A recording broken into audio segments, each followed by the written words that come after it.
السلام علیکم ورحمۃ اللہ وبرکاتہ۔ نحمده ونصلي على رسوله الكريم اما بعد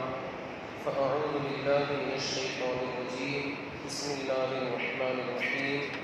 ان اللہ وملائکته یصلون علی النبی یا ایھا الذین آمنوا صلوا علیہ وسلموا تسلیما اللهم صل على سيدنا ومولانا محمد معدن الجود والكرم وآلہ الکرام وابنہ الکریم وبارک وسلم۔ سورہ بقرہ کی 17 نمبر کی آیت اللہ رب العزت ارشاد فرماتا ہے مثلهم كمثل الذي استوقد نارا فلما أضاءت ما حوله ذهب الله بنورهم وتركهم في ظلمات لا يبصرون۔ کنز ایمان میں حضور اعلیٰ حضرت اشرار امام احمد رضا خان فاضل بریلوی علیہ رحمۃ والرضوان نے اس کا ترجمہ کچھ اس طریقے سے فرمایا ہے، ان کی کہاوت اس کی طرح ہے جس نے آگ روشن کی تو جب اس سے آس پاس سب جگمگا اٹھا، اللہ ان کا نور لے گیا اور انہیں اندھیریوں میں چھوڑ دیا کہ کچھ نہیں سوچتا۔ یہ کنز ایمان کا ترجمہ ہے۔ مطلب یہ ہے کہ ان منافقوں کی مثال اس شخص کی طرح ہے جس نے آگ روشن کی، آگ کو جلایا۔ اب ظاہر سی بات ہے، آگ روشن کریں گے تو آس پاس کا جو ایریا ہے، اطراف جسے کہتے ہیں، وہ بھی جگمگا اٹھے گا، روشنی وہاں پر بھی پھیلے گی، اجالا ہو جائے گا۔ اب یہ لوگ خوش ہو گئے منافقین کہ چلو آپ کا ایک بندہ ہے، مثال کے طور پہ اللہ رب العزت نے اس میں بیان فرمایا کہ ایک بندہ ہے، جنگل کے اندر ہے، رات کا وقت ہے، بالکل تاریکی، کوئی لائٹ وغیرہ کچھ نہیں۔ اس بندے نے آگ کو روشن کیا، آگ جلایا۔ ظاہر سی بات ہے جب وہ آگ جلائے گا، روشنی ہوگی، آس پاس کا مکمل ایریا اس بندے کو نظر آئے گا، چاروں طرف اس کی روشنی پھیلے گی۔ وہ بندہ خوش ہو گیا کہ چلو اب ہمارا کام ہو گیا، مجھے اب جانوروں کا خوف نہیں، مجھے اب کسی کی ضرورت نہیں ہے، یہ جو روشنی ہے یہ میرے لیے کافی ہے۔ اسی گمان میں وہ بندہ تھا کہ اچانک آگ جو ہے وہ بجھ جاتی ہے اور ایسی خطرناک بجھتی ہے کہ اس کا جو ایندھن وغیرہ تھا، یعنی لکڑیں وغیرہ جس کے ذریعے آگ کو جلایا جاتا ہے، وہ اب کام نہیں کرتا۔ اس کے پاس جتنے اسباب تھے وہ سارے کے سارے ختم ہو جاتے۔ ظاہر سی بات ہے، مایوسی، افسوس اور ہلاکت کے سوا اس بندے کے پاس کوئی چارہ نہیں۔ ایک تو جنگل، بیابان،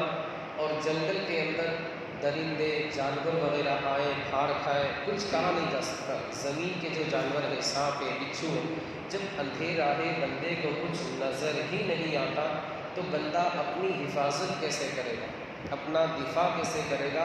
ڈیفینس سسٹم جسے کہا جاتا ہے، اسے وہ بندہ کس طریقے سے اپنائے۔ تو اللہ رب العزت نے یہ مثال بیان فرمائی، کہاوت، اور اس کے ذریعے منافقین کی مثال کو رب کعبہ میں بیان فرمایا کہ منافق کی مثال ایسے ہی ہے کہ جس نے آگ روشن کی۔ شان نزول میں بتا دوں، مفسرین کرام فرماتے کہ جب اللہ کے رسول صلی اللہ علیہ وآلہ وسلم مکہ مکرمہ سے مدینہ منورہ تشریف لائے، اس وقت کچھ خوش نصیبوں نے کلمہ پڑھ لیا، اسلام قبول کر لیا، مگر کچھ لوگ جن کو اس بات کا اندیشہ ہوا کہ ان کے آنے سے ہماری سرداری جو ہے وہ ختم ہو جائے، ہماری دکان چلنا بند ہو جائے، جس کا نام تھا عبداللہ بن ابی۔ آپ حضرات نے سنا ہوگا، منافقوں کا سردار اور اس کی پوری پارٹی، اس کی پوری کمپنی، آپ یہ کہہ سکتے عبداللہ بن ابی اینڈ کمپنی، آپ یہ کہہ سکتے۔ ان لوگوں کو ڈر لگا کہ رسول اللہ تشریف لے آئے، جانتے تھے کہ ہاں یہ حضور ہیں، آخری نبی ہیں، خاتم النبیین ہیں، سید المرسلین ہیں، سید الانبیاء ہیں، ساری باتیں وہ جانتے تھے، مگر انہیں ڈر یہ ہوا کہ ہماری سرداری تھی، لوگ ہمارے پاس آتے تھے، ہمیں سردار مانتے تھے، پیشوا مانتے تھے، بڑا مانتے تھے، مگر ان کے آنے کی وجہ سے وہ ساری چیزیں ختم ہو جائیں، ہماری عزت جو ہے وہ چلی جائے۔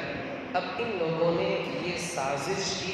کہ ظاہری طور پر اسلام کو قبول کر لیا، مگر دل کے اندر یہ لوگ کفر کو چھپا کر کے رکھتے تھے، دل کے اندر یہ لوگ نفاق کو چھپا کر کے رکھتے تھے۔ اب اللہ رب العزت نے بھی ان کے ساتھ نرمی کا معاملہ فرمایا کہ ان کے ساتھ جو اسلامی احکام تھے، یعنی مسجد میں آنے سے انہیں نہیں روکا گیا، مسجد میں بھی آتے تھے، جب ان میں سے کسی کا انتقال ہو جاتا، موت، میت، کفن، دفن، سارے معاملات، ساری چیزیں جو ایک مسلمان کے ساتھ جتنے معاملات اختیار کیے جاتے تھے وہ سارے معاملات ان کے ساتھ کیے جاتے تھے۔ یہ منافقین کی مثال کہ جس طرح اس نے آگ روشن کی، خوش ہو گیا، اسی طرح منافقین نے ظاہری طور پر کلمہ پڑھ لیا، خوش ہو گئے، اب ہمارا کام ہو گیا، دنیا میں بھی ہم کامیاب، آخرت میں بھی کامیاب۔ جس طرح وہاں پر آگ بجھ گئی، ظاہر سی بات ہے وہ بندہ ہلاک ہو گیا، درندہ جانور وغیرہ اسے آ کر کے پھاڑ کھائے، اسی طرح یہ منافق جو ہے یہ جب انتقال کر جائے گا تب اسے پتہ چلے گا کہ دنیا کی زندگی میں جو کچھ ہمارے لیے تھا وہ سارا کے سارا اس کی کوئی حیثیت نہیں تھی۔ تو یہ جو مرنا ہے یہ آگ کی طرح ہے، جب آگ بجھ گئی تو اس کا جو بھی کچھ سامان وغیرہ تھا وہ ختم، وہ بندہ ہلاک ہو گیا۔ اسی طرح یہ بندہ جب مر گیا، یعنی اس کی زندگی کی آگ بجھ گئی، اب اس بندے کو پتہ چلے گا کہ میں جو کچھ کر رہا تھا، اللہ و رسول کو دھوکہ دے رہا تھا، وہ میں اپنے گمان میں، اپنی سوچ کے مطابق میں سچا تھا، لیکن حقیقت کیا ہے وہ مرنے کے بعد اس منافق کو پتہ چلے گا۔ یہ جو مثال ہے اللہ رب العزت نے جو فرمایا، مثل کا مطلب ہوتا ہے کہاوت، جسے انگریزی کے اندر ایڈیم کہا جاتا ہے۔ مثل کا ویسے لفظی معنی ہوتا ہے ڈکشنری کے اعتبار سے، طرح ہوتا ہے، معنی ہوتا ہے، کی طرح جسے ہم کہتے ہیں، اور اصطلاح میں ایسی عجیب و غریب چیز بتائی جائے جس سے سامنے والے کو کچھ سمجھانا بتانا مقصود ہو۔ جیسے گجراتی کے اندر ہے بولے تینا بور بیچائے، آپ لوگوں نے سنا ہوگا، آنکھ نی اندر نی آنکھ، یہ گجراتی میں کہاوت ہے، اسے کہوت کہتے ہیں گجراتی میں، اردو میں کہاوت، انگریزی کے اندر ایڈیم کہا جاتا ہے۔ تو یہ اللہ رب العزت نے قرآن مقدس میں بہت سارے مقامات پر، الگ الگ مقامات پر کہاوتیں بیان فرمائی۔ مقصد یہ ہے کہ انسان جو ہے ان کہاوتوں کے ذریعے عبرت حاصل کرے اور اس دنیا کی زندگی میں دھوکے میں نہ رہے، بلکہ اگلی جو کتابیں تھیں، توریت ہے، انجیل ہے، زبور ہے، باقاعدہ اس میں تو سورۃ الامثال، یعنی پوری سورت کے اندر کہاوت ہی کہاوت بیان کی جاتی ہے۔ توریت ہے، انجیل ہے، زبور ہے، اس میں تو باقاعدہ یہ ہوتا تھا کہ پوری کی پوری سورت کے اندر کہاوت، جسے کہوت کہا جاتا ہے، پوری سورت میں وہی بیان کی جاتی ہے۔ لیکن یہ قرآن مقدس کا اعجاز ہے کہ اس میں ساری چیزیں ایک جگہ نہیں ہیں۔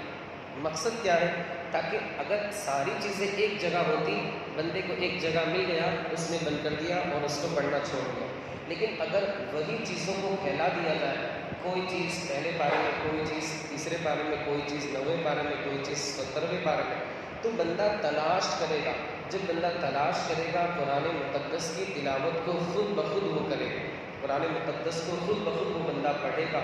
یہ اللہ رب العزت کا قرآن مقدس میں جو حکمت کی باتیں،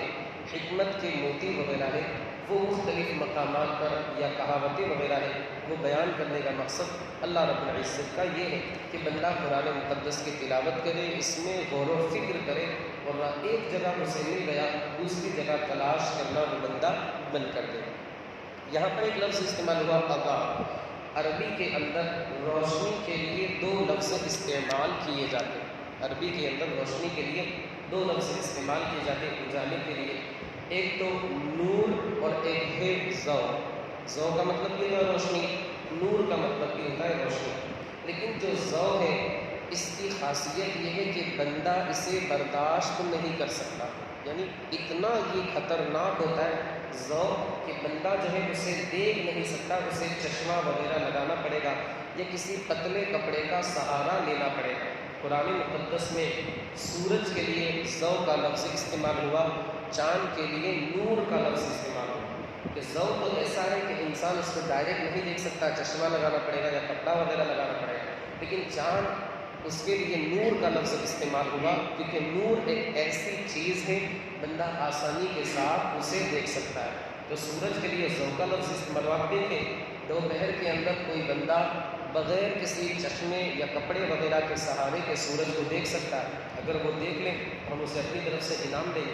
بندہ نہیں دیکھ سکتا، یعنی سورج جو ہے اس کے لیے ضوء کا لفظ ہے، بندہ بغیر چشمے وغیرہ کے سہارے کے نہیں دیکھ سکتا، لیکن چاند کو اگر رات میں دیکھنا چاہے آسانی کے ساتھ دیکھ سکتا ہے۔ یہاں اللہ رب العزت نے یہ ضوء کا لفظ استعمال فرمایا، مقصد یہ ہے کہ وہ اتنا زیادہ اجالا تھا کہ بندہ اسے دیکھ بھی نہیں سکتا تھا۔ یعنی منافقین نے ظاہری طور پر اچھا عمل کیا اور وہ اتنا خوش ہو گئے کہ اپنے آپ میں وہ نہیں تھے۔ جیسے ہوتا ہے نا، انسان جب بہت خوش ہوتا ہے تو اس کی زبان سے کچھ بھی نکلتا ہے، اسے بوجھ نہیں نکلتا، کہ بھائی تو کیا کہہ رہا ہے، اس کی خوشی کی انتہا نہیں رہتی۔ کہتے ہیں نا، خوشی سے پھولے نہیں سنوارا، وہ اس کی خوشی کی انتہا نہیں رہتی۔ یہی حال منافقوں کا تھا کہ ہم ظاہری طور پر سب کچھ کر رہے ہیں، دل میں ہمارے چور بیٹھا ہوا ہے، شیطان بیٹھا ہوا ہے، کسی کو پتہ نہیں، بہت خوش ہو گئے، لیکن جب مرے حقیقت پتہ چلی، اللہ رب العزت نے اسی کو قرآن مقدس میں ذکر فرمایا۔ مفسرین کرام یہ بھی بیان فرماتے ہیں کہ ضوء اور جو میں نے آپ کو بتایا ضوء اور نور، ضوء جو ہے وہ بہت خطرناک ہوتا ہے، انسان کو جلا کر کے رکھ دیتا ہے، لیکن نور جو ہے وہ بہت آسانی کے ساتھ انسان اسے دیکھ سکتا ہے۔ جیسے آپ لائٹ وغیرہ کو نہیں کہہ سکتے کہ آسانی سے انسان اسے دیکھ سکتا ہے، چاند وغیرہ کو دیکھ سکتا ہے۔ حضور صلی اللہ علیہ وآلہ وسلم کے لیے اللہ رب العزت نے نور ہی کا استعمال فرمایا کہ یہ ایسے روشن مینارے ہیں کہ بندہ جب ان کی زیارت کرتا ہے، دیدار کرتا ہے، تو ایسا نہیں ہے کہ ان کی زیارت کرنے کے بعد اس کی نگاہیں گھوم جاتی ہیں، ایسا نہیں، بلکہ ہمارے حضور کی شان تو یہ ہے، اللہ نے لفظ نور استعمال فرمایا کہ ان کی شان تو یہ ہے کہ بندہ ایک مرتبہ دیکھ لے، بار بار دیکھنے کا دل کرے، اور ایسا بھی نہیں کہ انتہائی ان کے اندر روشنی ہے کہ بندہ دیکھ نہ سکے، اسے اس طریقے سے دیکھنا پڑے، آنکھیں وغیرہ جو ہے اس کی وہ خیرہ ہو جائے اور چشمہ وغیرہ لگانا پڑے، یہ ساری چیزیں نہیں، بلکہ ہمارے حضور تو نور ہیں، جو دیکھ لے اس کے دل کی دنیا بدل جائے۔ اگر جو بندہ سچے دل سے ان کی بارگاہ میں استغفار توبہ کرتے ہوئے آ جائے تو میرے امام کہتے ہیں، چمک تجھ سے پاتے ہیں سب پانے والے، میرا دل چمکا دے چمکانے والے، برستا نہیں دیکھ کر ابر رحمت، بدوں پر بھی برسا دے برسانے والے۔ یہ ہمارے حضور کی شان ہے۔ اور حضور صلی اللہ علیہ وآلہ وسلم کے تعلق سے حضور اعلیٰ حضرت نے ایک اور شعر بھی ذکر کیا ہے کہ وہ مجھے ابھی فی الحال یاد نہیں آ رہا ہے، کہ جن کے چہرے کی وجہ سے حضرت عائشہ فرماتی ان کا جو مقدس مبارک بابرکت نورانی برکت والا چہرہ تھا، ایک مرتبہ رات میں اندھیرا تھا، انتہائی تاریکی تھی، میں سوئی تلاش کر رہے مصطفیٰ کریم رؤوف الرحیم جناب محمد رسول اللہ صلی اللہ علیہ وآلہ وسلم تشریف لائے۔ آپ کی تشریف آوری کی وجہ سے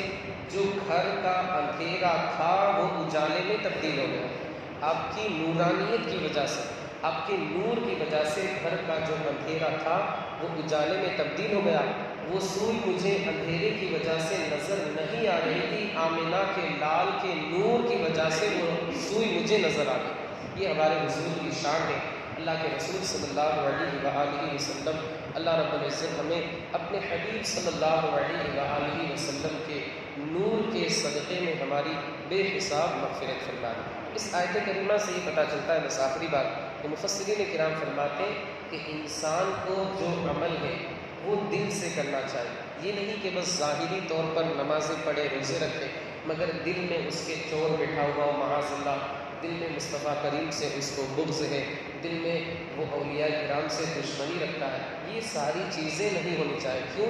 آپ دیکھیں وہاں پر منافقین نے نماز پڑھی اور مسلمانوں سے زیادہ پابندی کرتے تھے، مسجد میں پہلے پہنچ جاتے تھے،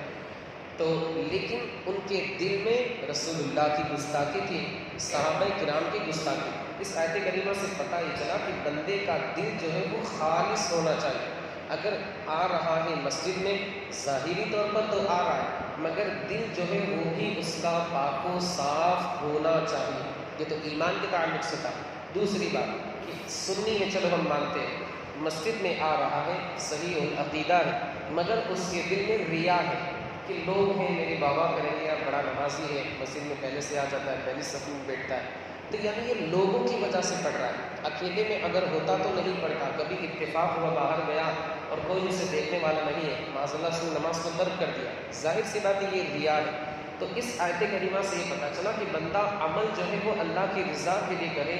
دکھاوے کے لیے ریاکاری کے طور پر عمل نہ کرے، ورنہ تو انسان کی نماز تو ہو جائے گی، مگر وہ ثواب جو اللہ کی جانب سے خلوص دل کے ساتھ نماز پڑھنے پر ملتا ہے، عبادت کرنے پر ملتا ہے، بندہ اس ثواب سے محروم رہے گا۔ مولا عز و جل ہمیں آپ کو اور ساری دنیا کے خوش عقیدہ مسلمانوں کو اخلاص کی برکتیں عطا فرمائے، تقویٰ نصیب فرمائے۔ مولا جو کچھ بھی بیان ہوا اس کے بیان کرنے میں مجھ سے جو بھی غلطی لفظ خطا خامی ہوگی اپنے حبیب کے صدقے میں سے معاف فرما، اس کی برکتوں سے مالا مال فرما، اپنے حبیب کے صدقے میں ہمیں ہماری بے حساب مغفرت فرما، ہمارے بھائیوں نے درس میں شرکت کی جزائے خیر عطا فرما، ان کی مشکلات کو آسان فرما، ان کی کمائی میں، کاروبار میں، تجارت میں، رزق حلال میں خوب سے خوب تر برکتیں عطا فرما۔ مولا مندی کے دور کو ختم فرما، خوشحالی کا دور عطا فرما، ہمارے بھائیوں کو خوب سے خوب تر برکتیں عطا فرما۔ صلی اللہ تعالیٰ